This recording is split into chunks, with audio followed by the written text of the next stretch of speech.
Good morning, everyone. As your program indicates, I'm Ruth Knox, president of Wesleyan College, and I'm delighted to welcome each of you to our campus today. We are thrilled to have you here and to share our home with this distinguished group. My only regret is that our students aren't here as well, but this is spring break, and I'm afraid that even Georgia Women of Achievement cannot compete with a chance for a few days away, especially when the beach is calling. I assure you that we do have students, though, about 700, and at least their absence means that we have full use of our dining room for lunch, which I hope you all will enjoy.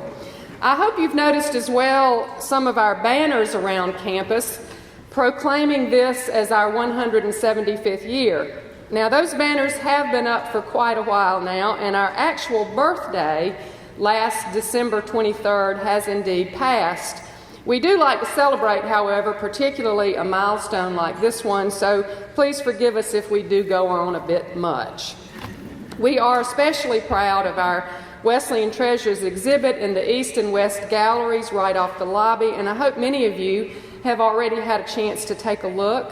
Some of the dresses are especially fun, including Neva Fickling's Miss America dress from just a few years ago. That one, in fact, is stunning. So if you haven't strolled through yet, there is still time on your way to lunch. So please do that if you are inclined. We are indeed proud to be the first college established just for women, and we have every intention of continuing to be first for the next 175 years and beyond. Of course, Georgia Women of Achievement is first for women too, and Wesleyan is privileged indeed to share a warm partnership with this wonderful organization. We also share a belief in the powerful lessons of history and in the recognition of the timeless values of the outstanding women that we honor today. I'm grateful to be able to join with you all to celebrate their lives and their accomplishments. Their stories will inspire us as they always do. Thank you for being here, and again, welcome to Wesleyan. Good morning. Ruth, I want to particularly thank you. Ruth is not only a certain supporter of Georgia Women of Achievement, but is also the president of my college, Wesleyan College, and I will have the privilege this year of celebrating my 20th year reunion. So I don't go back as far as 175 years, but I'll tell you the pride is still there even with the 20-year class of 1992, so thank you, Ruth. As we celebrate this year, I want to extend some additional warmest thanks to Wesleyan College. Ruth Knox and her staff, particularly Denise Holloway, Michael McKinney, and Sue Yost, for their continued support of this event and its importance to the entire state of Georgia. As Wesleyan has remained a pioneer for women in academics for over 175 years, what better partnership than to come together here to recognize female Georgia leaders? As an alumni, it gives me great pleasure to have attended college here and to help host this event on this historic campus. We thank you deeply for your hospitality every year in hosting this event with such great style. It's my privilege now to welcome you to the Georgia Women of Achievement's 21st Annual Induction Ceremony. My name is Cindy Busby, and it's my pleasure to serve as the current president of the Georgia Women of Achievement Board of Trustees. On behalf of our trustees, we thank you today for taking the time to celebrate the three outstanding women of Georgia we will recognize today. Their work in Georgia, not limited by gender or age, helped enhance the lives of children and families both here in Georgia and all over the world. Their vocations affected generations through their successful endeavors in leadership, education, and child welfare.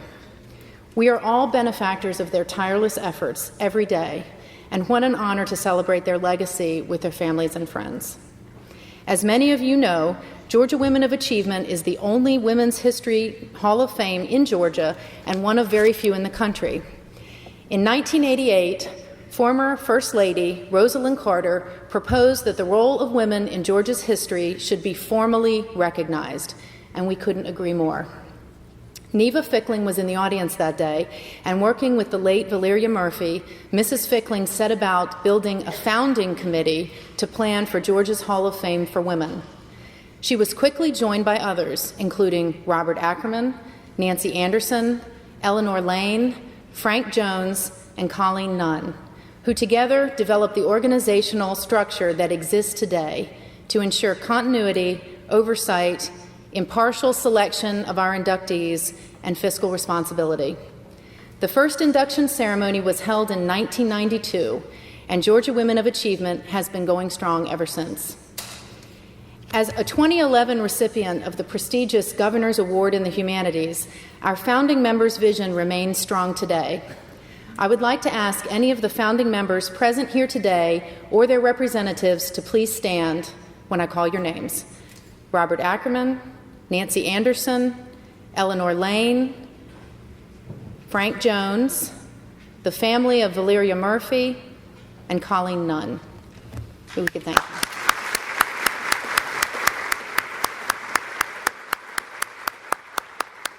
On behalf of the Board of Trustees, thank you so much for starting the legacy that we still celebrate today. Continuing the great work of our founders, it gives me great pleasure to recognize the Georgia Women of Achievement Board of Trustees. Going into our third decade, this past year has proven to be one that has called on much of the time and talent of our board, and they have so willingly given that to us. I continue to be amazed at the women of achievement that I get to work with every day who represent our Board of Trustees. Representing all the great corners of the state of Georgia, please stand when your name is called. Mary Adams, Athens. Carla Redding Andrews, Macon. Janet Byington, Rome. Deborah Dietzler, Athens. Lee Lambert Goff, Atlanta. Ellen Goodrich, Milledgeville. Loretta Hannon, Powder Springs. Nancy Huddleton, Atlanta. Julie Hunt, Tifton. Judy Jordan, Atlanta. Ruth Knox, Macon. Roselane Lavelle, Dry Branch. Abbott Massey, Gainesville. Lynn Murphy, Macon. Lucretia Peyton Stewart, McDonough. Alexis Scott, Atlanta. Swan Seiler, Savannah. Claire Smith, Macon. Jill Stuckey, Plains. Lisa White, Savannah. Joni Williams, Atlanta. Missy Woodruff Pierce, Alpharetta. Would you please give a round of applause to the Board of Trustees for the Georgia Women of Achievement?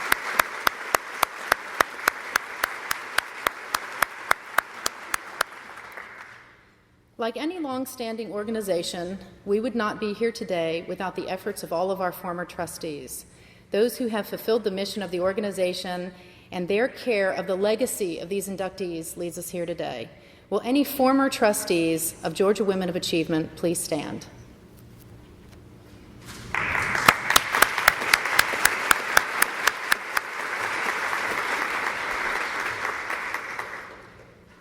One of the most critical components within the mission of Georgia Women of Achievement is the impartial selection process. Our Board of Selection members have one of the most difficult jobs in the organization as they examine and select from the many worthwhile applications we receive every year for induction. Our board extends our deepest appreciation for your dedication to the Georgia Women of Achievement Hall of Fame induction process. If you are a member of the Board of Selections and are here today, would you please stand?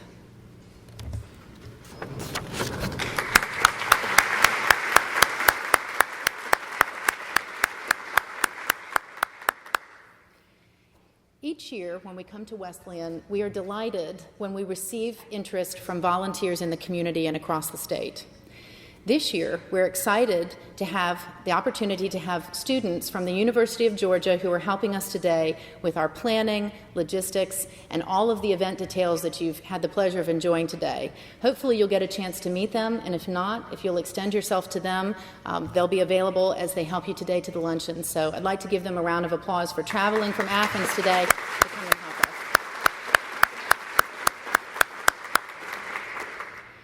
Our Our induction ceremony each year, the planning process starts early, almost immediately after the induction ceremony.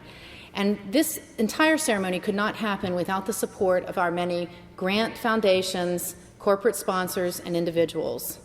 Their partnership with the vision for this ceremony not only helps us induct the 3 inductees that you'll see today to our online museum, but it also helps us to continue to preserve the legacy of those videos we now host at georgiawomen.org.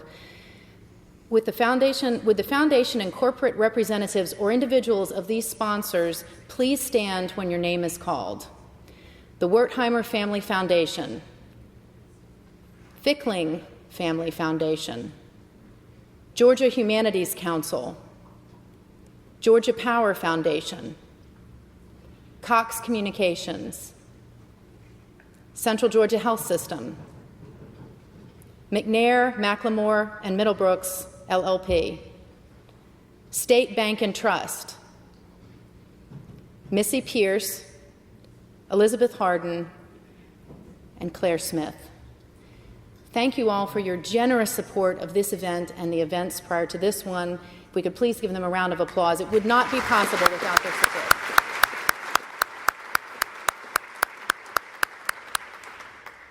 Once again this year, Georgia Women of Achievement is also privileged to have with us today students from around the state. Part of our mission, in addition to preserving the history and legacy of the 68, after today 71, women in the online museum, is to offer the educational information to students available now through the internet.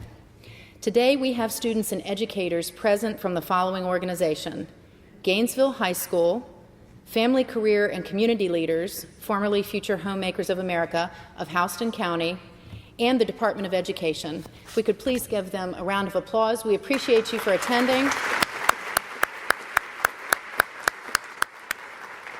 And I hope personally and probably on behalf of Ruth that you'll stay and also enjoy a visit to Wesleyan College. So I'll put a plug in there for us. Enjoy a tour. It's a beautiful day. Ruth, you ordered the weather. The weather is always like this. As a new distinction during our induction ceremony this year, we have re-energized the program of the Personal Women of Achievement. If you look inside of your program today, you will see a list of the Personal Women of Achievement who were nominated by both our Board of Trustees and also through community members who wanted to acknowledge women in their lives who do amazing everyday things. This is the first time that we have organized this as a way of underwriting the legacy of future inductees, as the proceeds from the Personal Women of Achievement program will go towards creating additional videos for the remaining inductees who currently do not have videos online. If you are here today and you are listed as a Personal Woman of Achievement, would you please stand and allow us to honor you?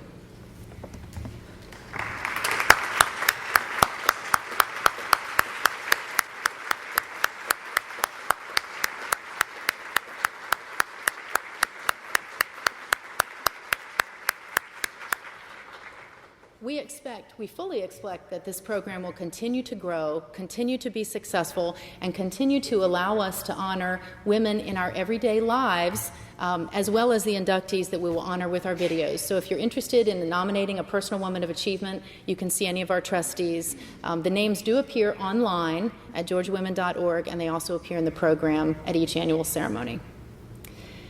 I would now like to call on Abbott Massey, Treasurer of Georgia Women of Achievement, to introduce our speaker.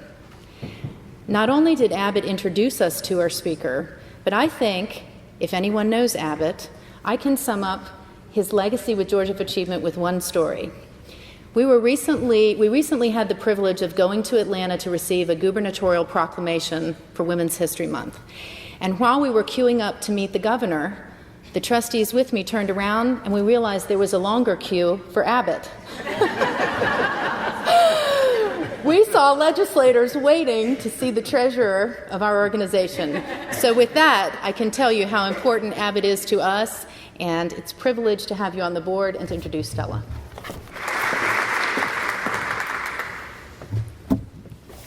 Sandy, thank you very much for that nice introduction of me. Let me tell you that this is my favorite board of trustees. I'm honored to be on the board of Georgia Women of Achievement, and it's great to be back on the campus of Wesleyan College. Ruth and Cindy did a great job as always, but Ruth didn't tell you that her beautiful blue dress, a gown that she wore when she was inaugurated as the first Wesleyan graduate, as the president, is also in this room out there. And Cindy didn't tell you that she's part of the Central Georgia Health Systems and the Medical Central of Central Georgia, one of the sponsors. So thanks to both of you. Kay Ann and I and our families have had the privilege of knowing the Williams and Bailey families, and to have seen our speaker as a devoted daughter, wife, mother, and granddaughter. Her leadership abilities and talents became obvious at Crisp County High School, and in fact even before that. But at Crisp County High School, she was selected as Miss Crisp County, and she was the state president of Georgia FHA, which, as Cindy told you, is now Family, Career, and Community Leaders.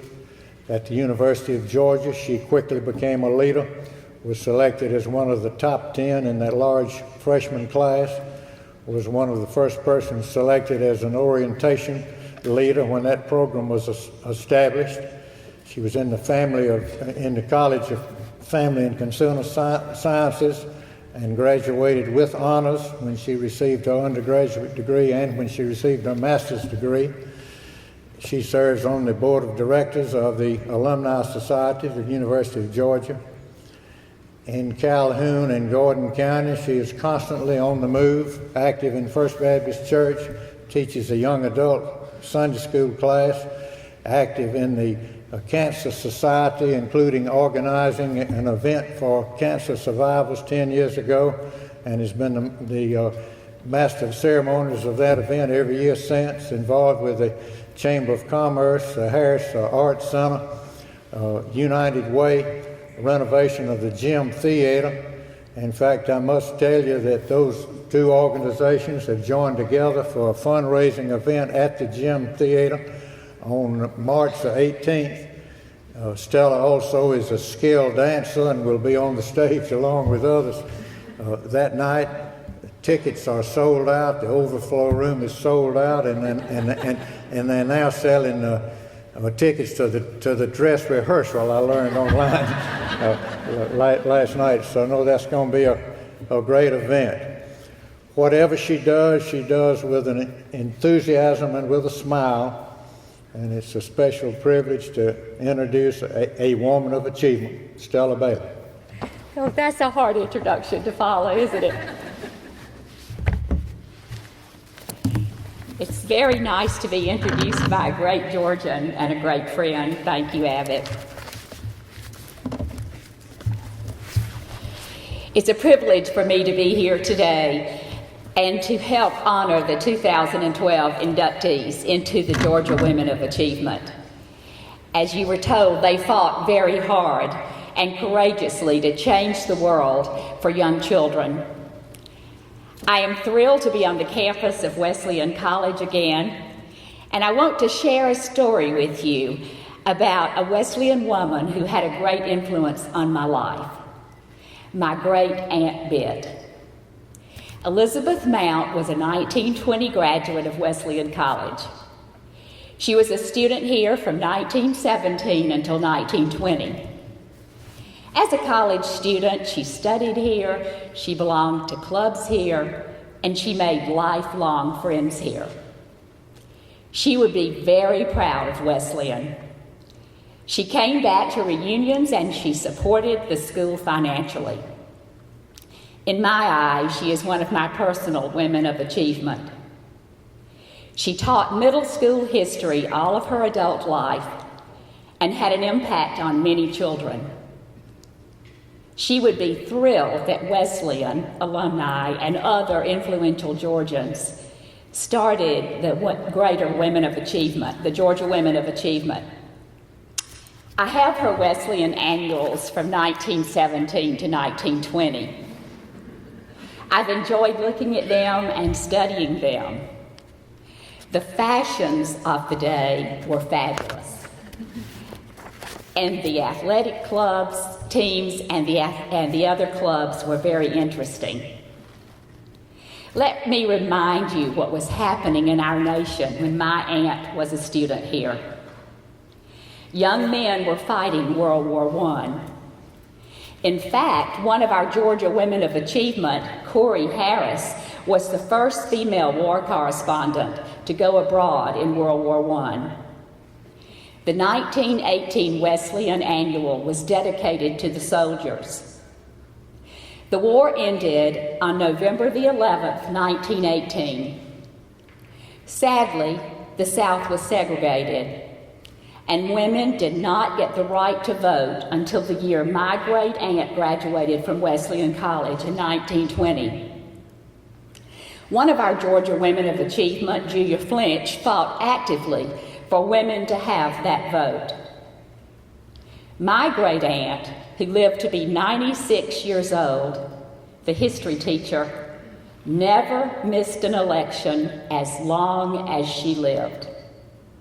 She was very proud of her right to vote. When I look at the Wesleyan yearbooks of 1917 to 1920, I see beautiful young women's faces. The clothes were different, the times were different, but the faces are the same.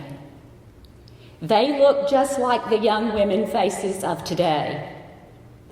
Seniors pictured in their cap and gowns, ready to change the world. And they did, just as every generation of women has and will continue to. There was one graduate of 1918 who wrote under her senior picture, "The secret of success is continuing to prepare." Today's graduates would text that message, or email it, or put it on her Facebook page. But the message could be exactly the same. I wish I knew the rest of the story of that young Wesleyan graduate's life. We do know many successful stories of women throughout Georgia history because they have been inducted into the Georgia Women of Achievement. And you and I can go to the website and learn about them and learn from them. I had a wonderful time reading about these outstanding women as I prepared my speech for today. I learned how they influenced my life in ways I did not know. They paved the way for you, and they paved the way for me. I thought I knew everything about Juliette Gordon Lowe, the founder of the Girl Scouts and one of our first inductees into the Women of Achievement. As a Brownie Scout and later as a Girl Scout, I had visited her birthplace in Savannah. In fact, I have her home on my charm bracelet. I knew her nickname was Daisy. But when preparing for this speech, I learned things I did not know. Juliette Gordon Lowe had a severe hearing loss, and she worked endlessly networking with her friends and strangers to raise money for her organization. As Abbott told you, I am in the middle of a huge fundraising campaign for the United Way in my home of Calhoun. I am dancing with the stars, as he told you, and each dancer has to raise money, and it is a huge job. So I greatly admire Juliette Gordon Lowe for all the fundraising she did for her organization. Because of her perseverance, millions of girls have benefited. And I'm proud to tell you that one of the organizations the United Way supports is the Girl Scouts. As a Brownie and as a Girl Scout, I sold numerous boxes of cookies. I made a promise as a child that I would never turn down a Girl Scout. 2 weekends ago, I was in Athens having dinner with some college friends, and as I walked back to the Holiday Inn, I saw some Girl Scouts standing on the corner with their troop leaders selling cookies. I went up to them and I reminded them of my promise, and I bought some delicious chocolate mint cookies. And I gave them my business card, and I said, if you ever need me to help you, please call me. This morning, as I looked at our paper that they left in my hotel, I saw that we are still making history with the Girl Scouts. The Girl Scouts will turn 100, and it says we are on a journey. There are 50 million plus alumni like me, Girl Scouts. And today there are 3 million girls that are active between the ages of 5 and 17 years old. Sarah Randolph Bailey, one of the women that we honor today, had a great passion for the Girl Scouts. She left a lasting legacy as she was able to bring 15 troops of African American girls into the Girl Scouts of America between 1945 and 1948. And we will learn more about her in just a few minutes. There is a little white United Methodist Church very near my home in Calhoun. It is named the Nellie Peters United Methodist Church. I probably drive by that church 4 and 5 times a day, and I've always wondered, who is Nellie Peters? Well, I found her. She's one of our Georgia Women of Achievement, and she too had a great influence on my life.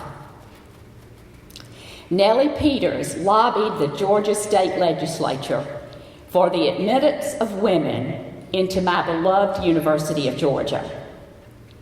She later moved to Calhoun, Gordon County to run her family farm, the Peters Plantation. She became very involved in agriculture and led a movement for farmers to diversify their crops. My family has farmed for generations in Crisp County. Nellie Peters' accomplishments truly touched my life.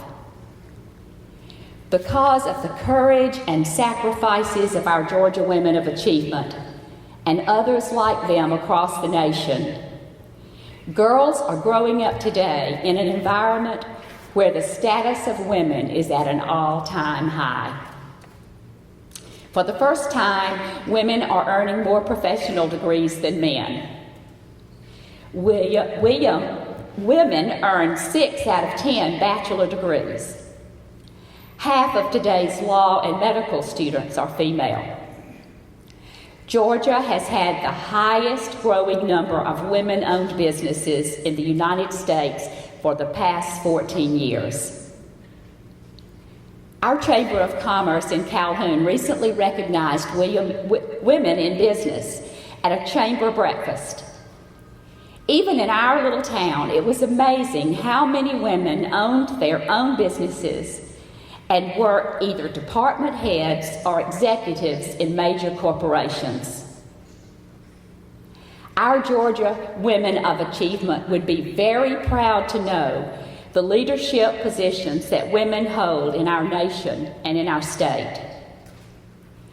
What would these women say to us today, these women who are our stars? I think they would tell all of us to follow their inspirational examples. I think they would tell us to develop and use our God-given talents, to focus on what we do best. Everyone is blessed with unique talents and skills. An important part of life is discovering what these skills and talents are. What do you do with ease that others find difficult? What are your natural talents? Your natural talents energize you. When you do something you love, not only will you feel great joy and accomplishment, but your energy will flow freely. Whatever your age is today, I want you to go home and make a list of your talents and your gifts, and then put them to use as a student, in your professional life, and in your volunteer work. Let your talents help you accomplish your dreams. One of our inductees today, Beulah Oliver, had the dream of becoming an educator and opening her own school. She used her talents to teach music lessons and her sewing skills to make hats to make ends meet. At 56, she graduated from Savannah State College, and through hard work and determination, she opened that school and was very successful, as we shall see later. Beulah Oliver used her talents and followed her dreams. The second thing I think that our women of achievement would tell us today is no matter what our age, to set goals and visualize success. Of course, obstacles will come. They came to all of these women, but they didn't let them stop them, and we mustn't let our obstacles stop us. Ethel Harps, another one of our inductees today, heard the cries of needy children. She took them into her home. Her efforts led to the establishment of the Murphy Harps Home, where today Georgia's severely abused children can go for healing and therapy. Don't ever give up on your dreams. Thirdly, I think our Georgia Women of Achievement would tell us that no matter where you are in your life, surround yourself with positive, affirming people. Choose friends who lift you up. Young women in the audience, look for positive role models and mentors. To you older adults, look for young women to mentor and to encourage. We have experience. We have wisdom. We can open doors for these young women. We pride ourselves at the University of Georgia for all the programs that we have for mentoring students, and I'm certain Wesleyan does as well. I would not be the person I am today without the encouragement and guidance of my mentors. In high school, as state president of the Future Homemakers of America, I had Jeanette Barber. She saw my potential, and she encouraged me every step of the way. I would not be speaking to you today if it had not been for her. At the University of Georgia, the head of the Department of Family and Child Development, Dr. Elizabeth Shearer, took me under her wing. She encouraged me to go to graduate school, and she was my major professor. 2 years ago, I had the privilege of visiting Dr. Shearer in her home. I thanked her, and I told her that I used the knowledge I learned from her every day of my life. Nancy Edwards gave me my first job out of graduate school. She was a wonderful professional role model. As head of the Georgia Appalachian Child Care Project, she helped our team make life better for children in Appalachia, Georgia. I honor these women today by sharing their names with you. If your mentors are still living, write them a note or pay them a visit. And then give back to them by mentoring a young person. You will be truly blessed. What would the Georgia Women of Achievement, our stars, say to us today? They would tell us to develop our God-given talents, to follow our dreams, and to surround ourselves with positive, affirming people. I think they, like the Wesleyan graduates of 1920, would shout in unison, "Women of Georgia, you were born to shine." Thank you.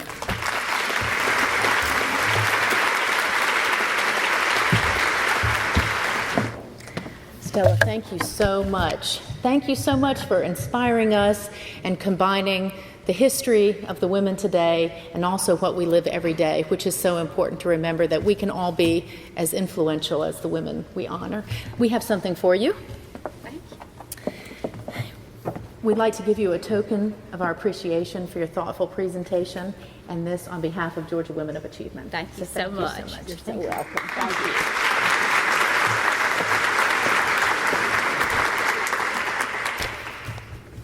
you. Using the narratives, the documents, and the interviews of the communities and family members of our 2012 inductees, we will now view the video life stories of those being inducted today into Georgia Women of Achievement.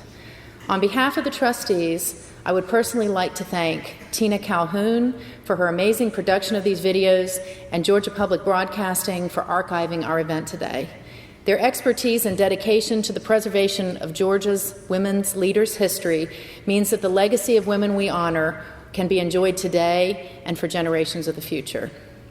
The people here today, families and friends responsible for submitting the applications, will receive the framed certificate of appreciation listing the inductees' names, and the family or representative of the inductee will receive a pewter plate with the hand-engraved Georgia Women of Achievement logo and the name of the inductee.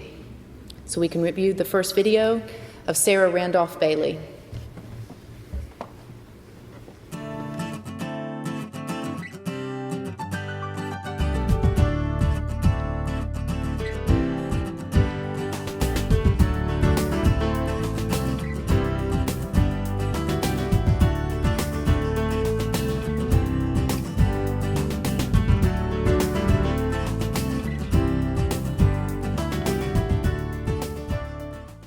Today, Girl Scouts is the largest organization for girls in the world. Their mission is to build girls of courage, confidence, and character who make the world a better place. Girl Scouting provides girls with opportunities for fun and friendship while fostering the development of leadership skills and self-esteem. I knew about Girl Scouting, but I also knew that there were no black troops.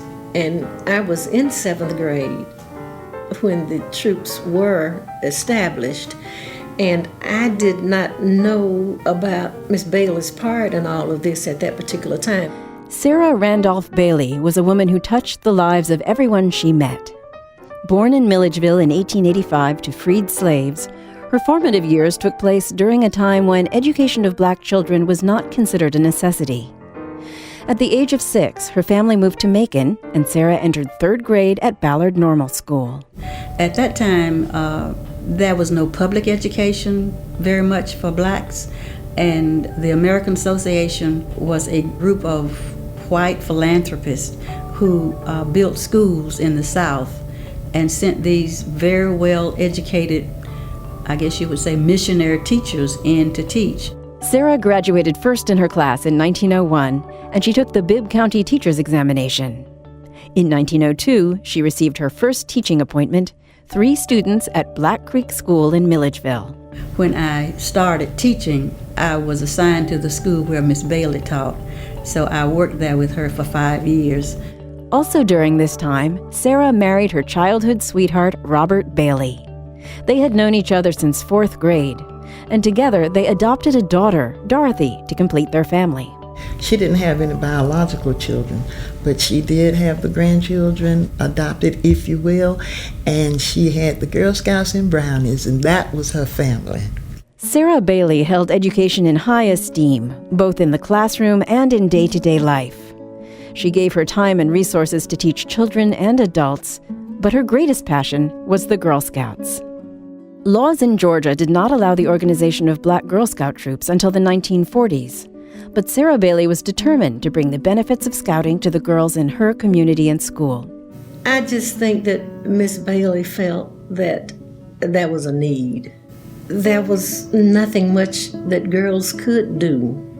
I'm sure she faced some opposition. There's a hurdle, even when things are going smoothly. So I'm sure that whenever she went to make her claims to do certain things, that people just didn't want to turn her away because she was so devoted and so sincere. She was a little lady with a soft-speaking voice, thought that black girls should be Girl Scouts.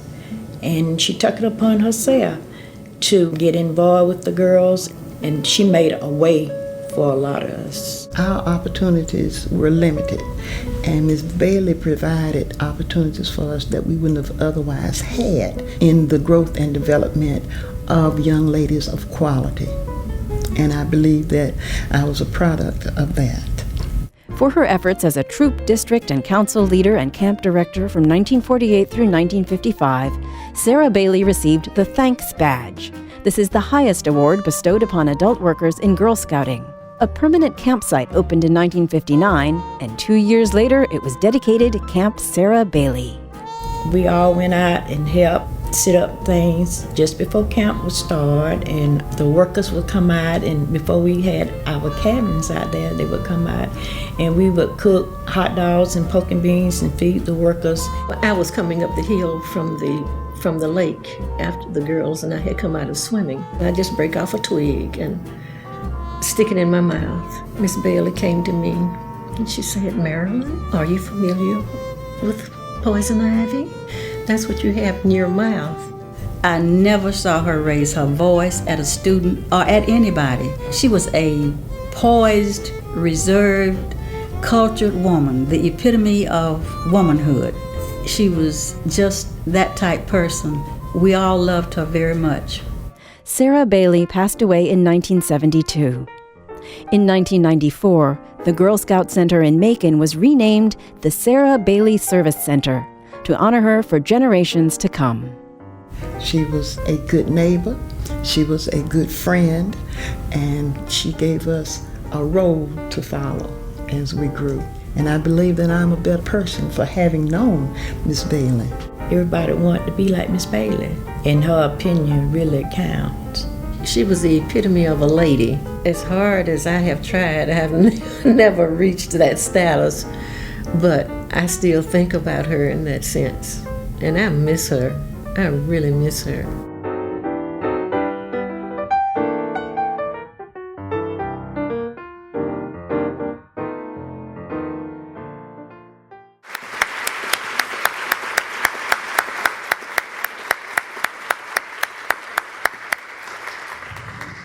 We are pleased today to have the authors of the application for Miss Sarah Randolph Bailey, Sue Chipman, and Barbara Clowers, representing the Girl Scouts of Historic Georgia. If they could come forward, please.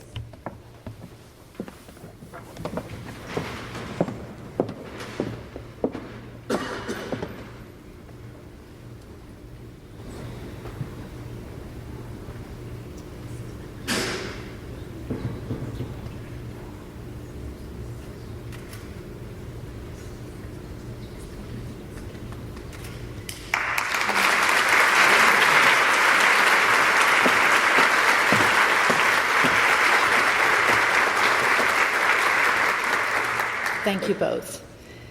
We are also pleased to have with us today, from the family of Sarah Randolph Bailey, Dorothy Nelson, the granddaughter of Sarah Randolph Bailey, to accept the nomination gift. Would you please come forward, Ms. Nelson?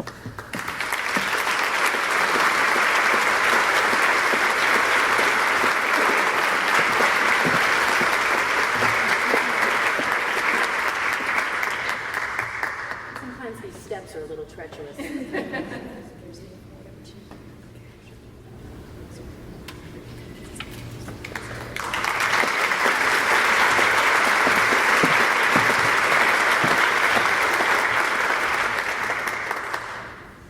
Now it's my pleasure to introduce the video of our second nominee today, Ethel Harpst.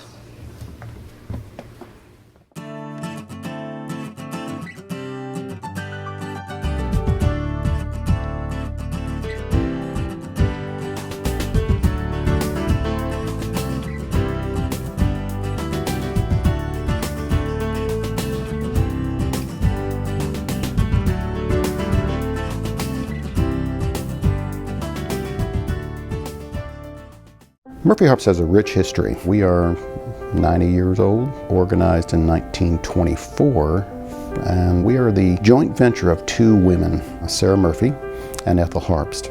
And both these women came in the early 1900s to Cedartown to make a difference in the lives of children. And we've been carrying on that tradition for nearly the last 100 years. Ethel Harp's biggest gift might have been the time and effort she gave to so many children in need. During her early years of service with the Women's Home Missionary Society, she took in a number of children who had been orphaned. Ethel Harps came to Cedartown not specifically to open an orphanage, that's what it became. She came to provide needed services to children who were abandoned, neglected, who had basically been kicked to the curb, thrown away. Ethel Harps began her long career of caring for children at the McCarty Settlement House in Cedartown's Mill Village. She was assigned by the Women's Home Mission Society of the Methodist Church back in 1914 as a missionary to Cedartown. Now, it's hard today to think of a missionary being assigned to Georgia, but during that day there was no Department of Family and Children's Services, no Social Security, no Medicare, no Medicaid. The church had to do it. If you think about ministering to children, if you think about ministering to people who don't have anywhere else to go and who have not been treated well by life, that type of ministry to children, I think, is at the heart of what she was after. The initial investment that Ethel Harpst was able to get from the women's ministry from New York, that was what gave us the campus. Obviously, it's been a huge undersupport for the continuation of the work that we do today. With a home full of children, Ethel Harpst traveled to raise funds.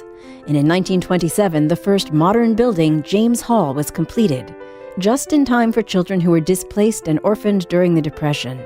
Eventually, a druggist in Cedartown donated a house on a hilltop, and that was the beginning of the Harpst home in 1924. Like an answer to a prayer, interest and attention to the home was shown by Mr. and Mrs. Henry Pfeiffer of New York. Through the Pfeiffers and several others, money was raised to allow for more buildings on the campus over the next 20 years, and hundreds of acres were donated to the cause. To provide the therapeutic services and the recreational and support services that these children need, we have to raise $1.6 million every year. That's to cover the costs of services in our operating budget, and half of that goes directly to therapy services. But when they leave here, they see that we are here for them and that we are going to provide for them what is necessary so they can make a recovery, they can heal, they can thrive, they can get back into the mainstream of society. And we are fortunate that 86% of the time, nearly 9 out of 10, we're able to turn these children's lives around. We take the level of care just a little bit further than a lot of organizations, which is why we require the $1.6 million in private support that we do, and I think our success rate shows that. Sarah Murphy, she worked in the black community at that time. That was in the days of segregation, and she was doing the same thing in the black community that Ethel was doing in the white community. They really knew how to start something that would have some legacy for them. So Sarah and Ethel both were wonderful women. Their dreams actually came together to form Murphy Harp's Children's Centers in 1984. Today, the site houses the Murphy Harp's residential programs, where Georgia's severely abused children can go for healing and therapy. With this legacy, it's amazing what one person or a couple of people in this case can do, and the impact that it's had on so many people over the years. I can't think of a more worthy way to spend your life. Ethel Harps retired in 1951 at the age of 68 and passed away in 1967 after a long illness. Her funeral was held at the Harps Home Chapel, and she was buried in Cedartown.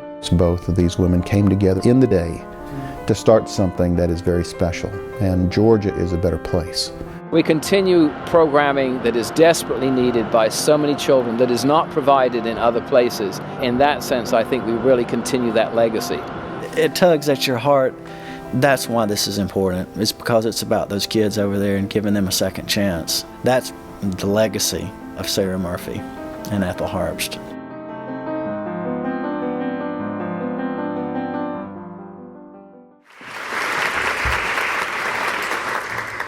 I am pleased now to introduce the author of the application for the induction of Ethel Harpst, Emily Saltino. If you would come forward and let us give you an appreciation certificate, please.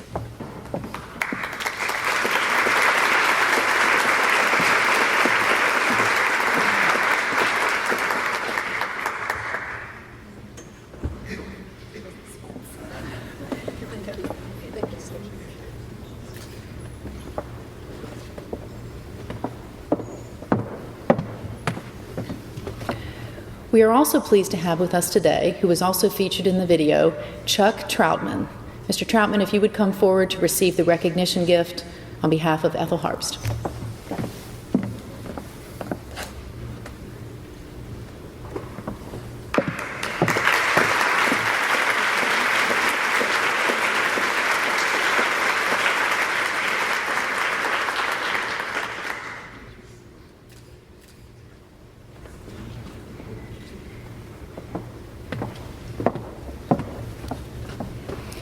Our final video today, the final Georgia Women of Achievement Hall of Fame inductee for 2012 is Beulah Rucker Oliver.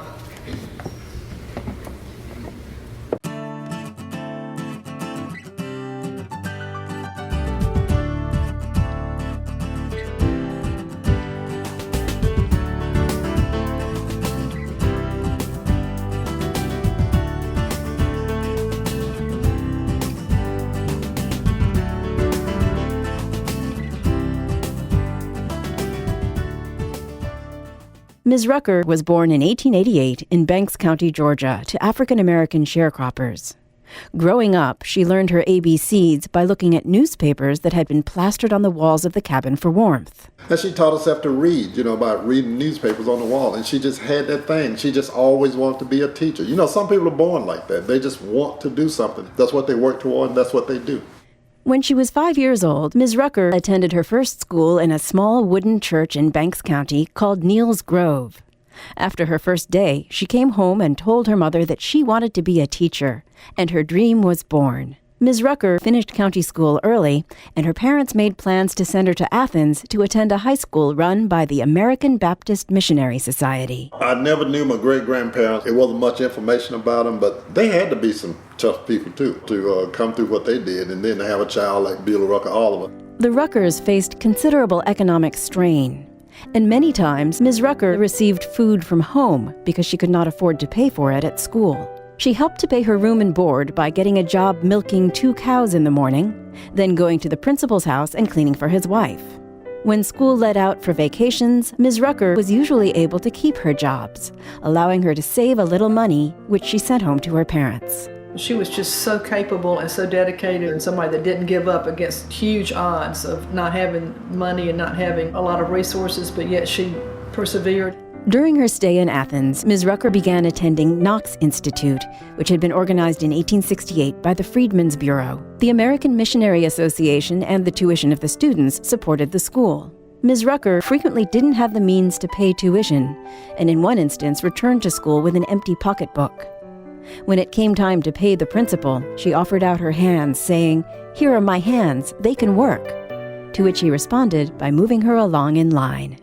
This is a story of if you have a dream, you can work towards that dream. And it is the American dream. And also what makes it so great is Beulah Rucker was brought up in an American South where there were a lot of things telling her this couldn't be her dream. She didn't take no for an answer, and she got respect in the white community as well as the black community. At Knox Institute, Ms. Rucker learned industrial teacher training and domestic skills in sewing and cooking, as well as Latin and music. She graduated with honors in 1909, and during her senior year, she began to realize that her purpose in life would be to establish a school for her race. After graduation, Ms. Rucker worked various jobs, teaching public and private school, giving music lessons, and making and selling hats, and eventually saved enough money to start her own school. She realized that there just weren't many opportunities for African American children here in Hall County, and she just had this vision and just was very driven, or just had that passion for education. Can you imagine a black woman in the South in the early 1900s wanting to build a school for other black people? I'm sure everyone was telling her no. Ms. Rucker married Reverend Bird Oliver during the time she operated the first school near the Southern Railroad crossing. After having 2 schools in the city, she purchased the land for the industrial school in 1914, where the school remained until its closing in the 1950s. Before the road was built, Ms. Rucker owned land on the other side, and there were a couple buildings on that side. So there's a lot of history, and there are not many buildings that still exist that were old school buildings from the early 20th century. So we're real happy that at least part of the campus is still here. One of the stories that I like that my mother and my aunt would always tell, that my grandmother's name is Beulah Rucker. She married a preacher by the name of Bird Oliver. But she told Bird, said, look, I'm gonna marry you, but I'm not gonna use your name unless it's convenient for me. And think about that back in the, early 1900s. What woman would tell their spouse that? But that's just the way it was. Ms. Rucker achieved a number of firsts for African American women. The first to receive a Rosenwald grant for her school, the first woman to establish a school in Gainesville, and the first to start a veterans' night school in the state.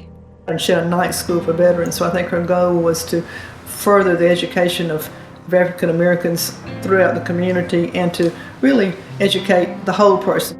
I'm going to use some words that my aunt, Miss Dorothy Rucker, used.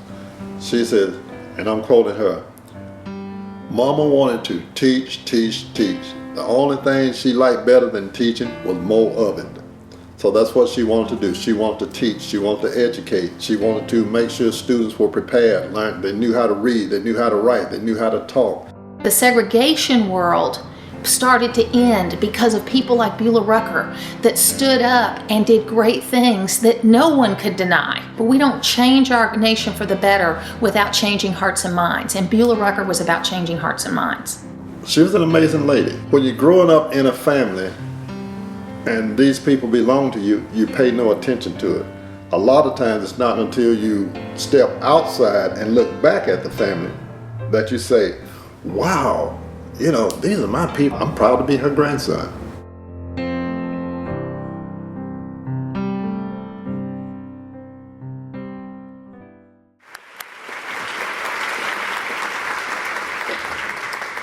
We are so pleased today to have with us Mr. Rogene Bailey, the grandson of Beulah Rucker Oliver, representing the Educational Foundation and Museum of Beulah Rucker. Mr. Bailey, would you please come forward?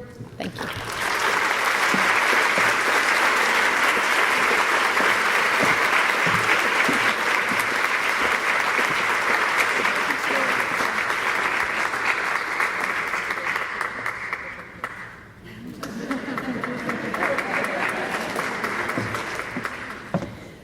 Also, it's my pleasure today to introduce probably one of the youngest women we've had come to receive award on behalf of her family, the great-great-granddaughter of Beulah Rucker, Tori Nicole Bailey, to receive the award on behalf of her great-great-grandmother.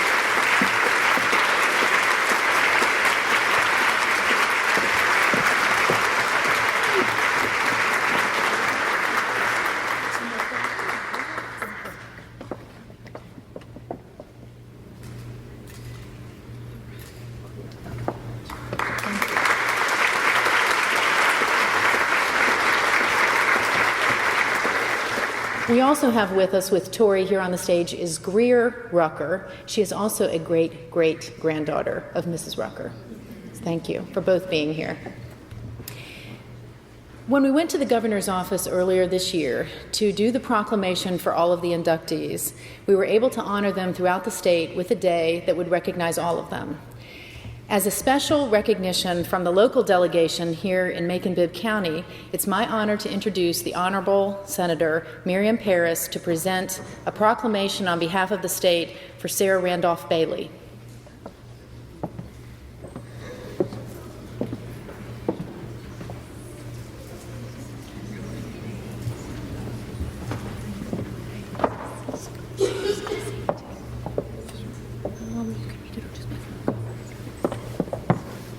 Good afternoon, everyone.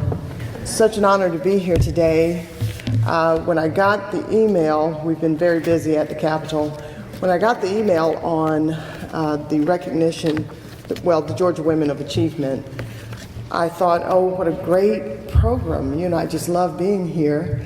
And oh my goodness, I see my mom, I see my dad, my brother, my sister.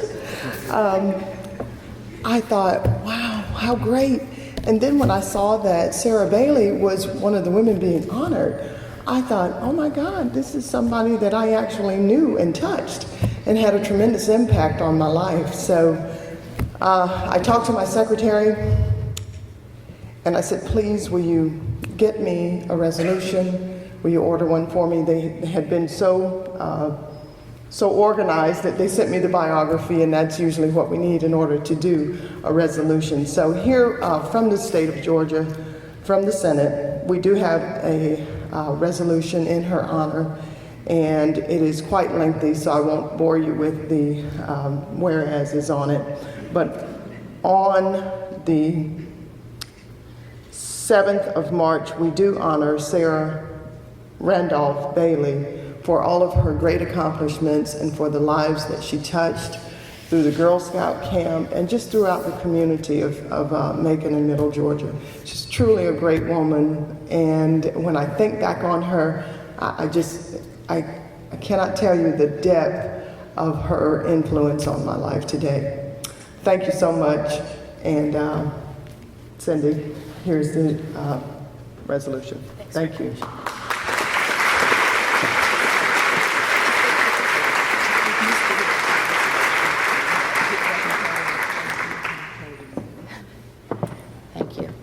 And we'll present this to the family. We'll present this to the family as soon as we're done today. With that said, it is again, I give you my sincere thanks, my personal thanks today for all of you who have attended, family members, supporters of Georgia Women of Achievement, guests of the families of inductees. This is a wonderful celebration of over 20 years of leadership and now 71 inductees who are honored in our online museum.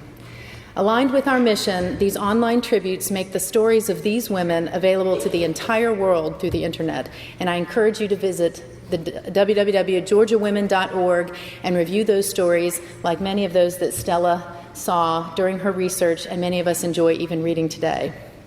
I offer my deepest thanks to the many representatives and those who nominated these remarkable women and their families and friends who came together to create these amazing videos. Without your efforts to preserve their legacy, much of their amazing work would be lost. As the last induction ceremony of my tenure as board president, I have seen many wonderful deeds and met many great people who make this organization stronger and more relevant than ever before. Now more than ever, I have the utmost confidence in the future leadership of Georgia Women of Achievement as we reflect on the legacies of these women, and that we're committed to a vision of honoring all of the great women of Georgia. With that, a few comments, housekeeping. If the families of the inductees would please come forward to the stage after the event, we'll take our official photos. Would our 2012 personal women of achievement after the luncheon assemble to have their photos made with those who have nominated them? And our luncheon today will be offered in the Anderson Dining Hall, and there will be greeters and volunteers from the University of Georgia to help us move over to the Anderson Dining Hall. And with that, we're adjourned.